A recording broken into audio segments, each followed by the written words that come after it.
जयसिंगपुरात आज राजश्री शाहू महाराज व श्रीमंत जयसिंग महाराज पुतळ्याचे अनावरण, शाहू महाराज आणि उदय सामंत यांच्या हस्ते लोकार्पण, मान्यवरांची उपस्थिती। जयसिंगपूर शहराचे जनक म्हणून ओळखले जाणारे राजश्री छत्रपती शाहू महाराज आणि त्यांचे जनक पिता श्रीमंत जयसिंग महाराज यांच्या अर्धाकृती पुतळ्याच्या लोकार्पण सोहळ्याचे आयोजन आज रविवारी सकाळी 11 वाजता क्रांती चौक येथे करण्यात आले आहे। जयसिंगपूर नगर परिषदेच्या वतीने हा ऐतिहासिक सोहळा आयोजित करण्यात आला आहे।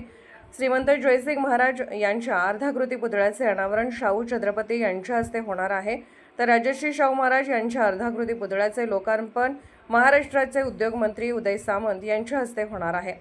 कार्यक्रमास धैर्यशील माने प्रमुख पाहुणे म्हणून उपस्थित राहणार असून अध्यक्षस्थानी आमदार राजेंद्र पाटील यड्रावकर असतील। यावेळी माजी आमदार उल्हास पाटील, राजू शेट्टी, माधवराव घाडगे, श्रद्धाताई गायकवाड, मिलिंद कुरणे, गणपतराव पाटील, सावकर मादनाईक, कुरुंदवाडच्या नगराध्यक्षा मनीषा डांगे, शिरोळच्या नगराध्यक्ष योगिता कांबळे, मुख्याधिकारी टीना गवळी यांच्यासह विविध क्षेत्रातील मान्यवर उपस्थित राहणार आहेत।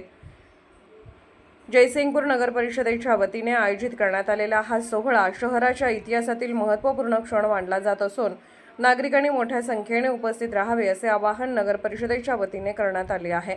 Bureau report SR News 24 Jaysingpur.